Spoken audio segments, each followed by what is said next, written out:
Okay, so let's get into this group.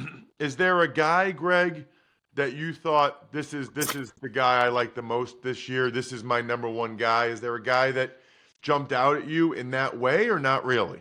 I would say the one guy that jumped out to me in that way um, is Cam Ward.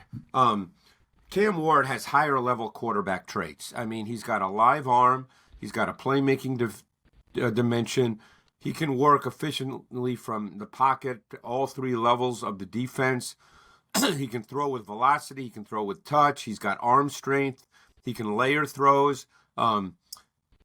He can make plays outside of structure clearly. We saw that a whole lot.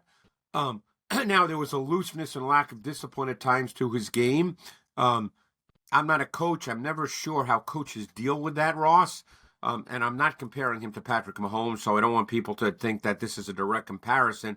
But I remember when Mahomes came out, there was a big concern about that with him, that there was kind of a recklessness to his game in college, and there were a lot of people that were concerned about it. It's why he was not the first pick in the draft. And obviously we know what's happened since. But, so I think there's always a fine line there. I'm not sure how you channel that as a coach. But to me, Ward would be the quarterback that, if I had to make a list, would be quarterback one. So, a lot of interesting things there that you just said.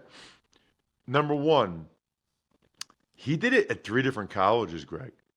He was And not, I'm he sure was there not a was. recruited player. He was not a What's that? recruited player. I'm sorry, what'd you say? He was not a recruited player coming out of high school.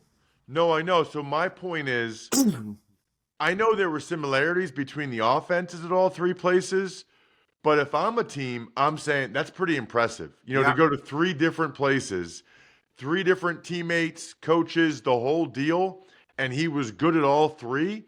That would be a feather in his cap. That'd be a positive evaluation. And it's so interesting because Monday on the College Draft podcast, I talked to Emory Hunt, and he compared him to Mahomes sort of in the way in which you did, right? Which, like, man, he'll make some amazing plays, but he'll also make some plays where you're thinking, what is that? right, And then you have to decide how you feel about that. right.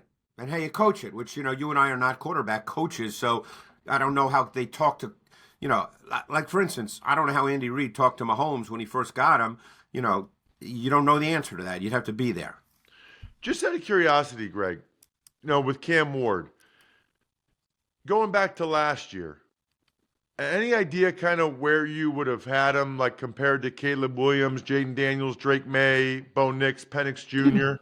Is he clearly below that group? Is he in the middle of that group? I know I'm asking at the top of your head, is that you don't have like I numerical mean, to grades. me, and I'm sure there's going to be disagreement, and that's the fun of this.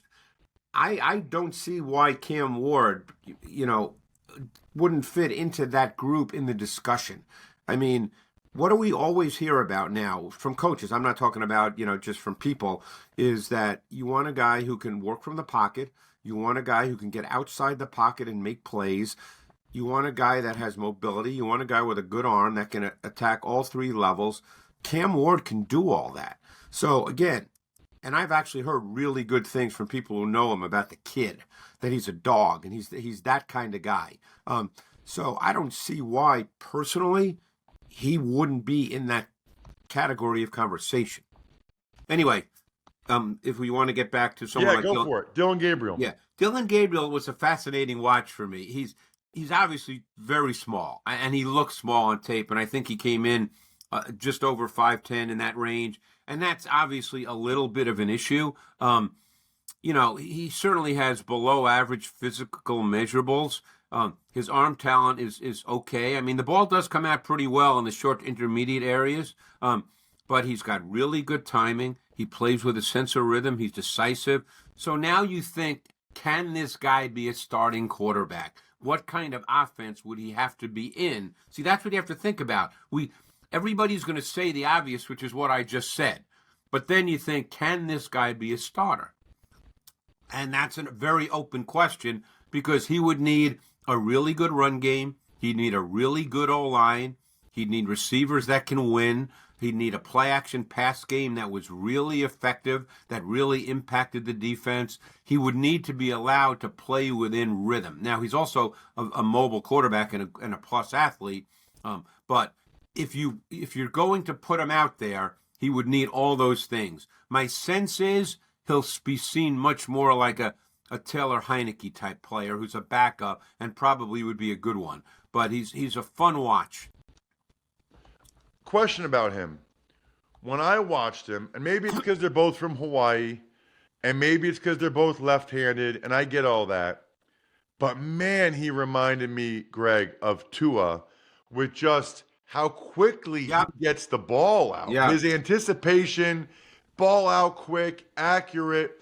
Can you compare him to Tua for me? Because well, it's he's a better interesting that athlete you make than that Tua comparison as well. because Tua is only 6 feet as well.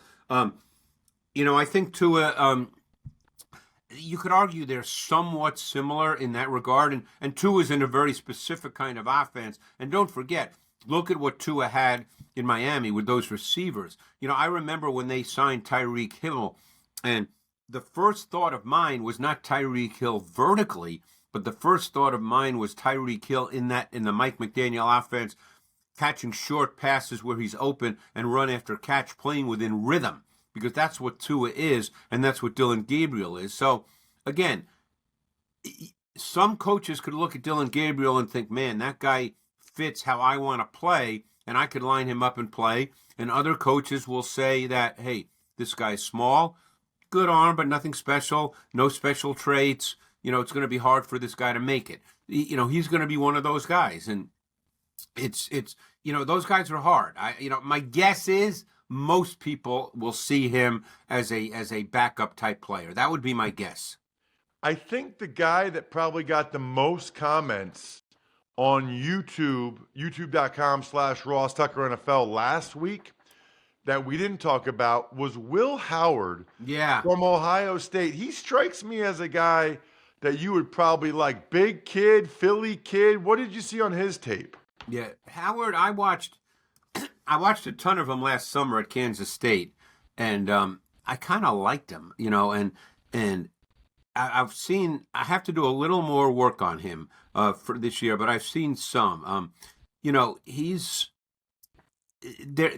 There's really strong snapshots in his tape of being a quality quarterback, where he worked progressions on vertical and intermediate route concepts and combinations, where he showed an aggressive throwing mentality and was really confident turning the ball loose on NFL-type throws.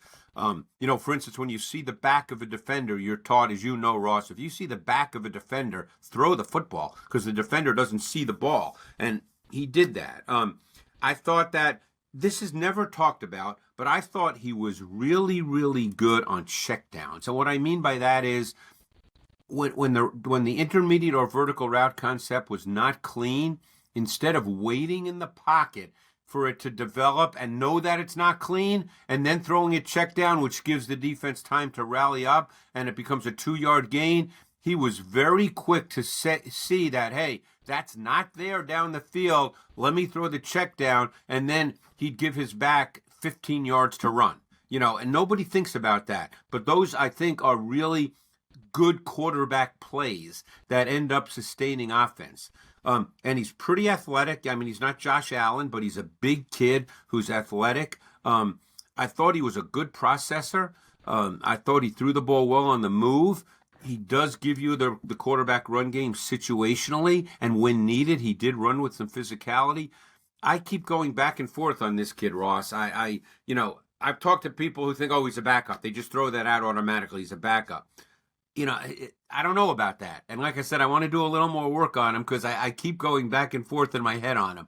But there's something there with this kid. You didn't say anything negative. Oh, well, why is he not a top 5 pick? Yeah. I mean, look, I would say that there were times that he really hurried his delivery with really bad footwork. And when he hurried his delivery, he lost the ball placement. He will definitely have a question about, because he's so long, about working effectively from muddied and squeezed pockets. There's definitely a question about that. He does not have a big arm. I'm very anxious to see him throw in person. I thought some of his intermediate and deeper throws didn't come out with the needed velocity. They lost some energy. So, those are things that really stood out negatively. I did speak to a scout who works in that area, who is a good friend of mine, and, was seeing him up close, personal, been on the field with him, and he said when you watch him throw in person, it just doesn't come out the way you'd like it to come out. Obviously, I haven't seen that, but that's what I was told by someone I respect. So there are going to be questions about him for sure.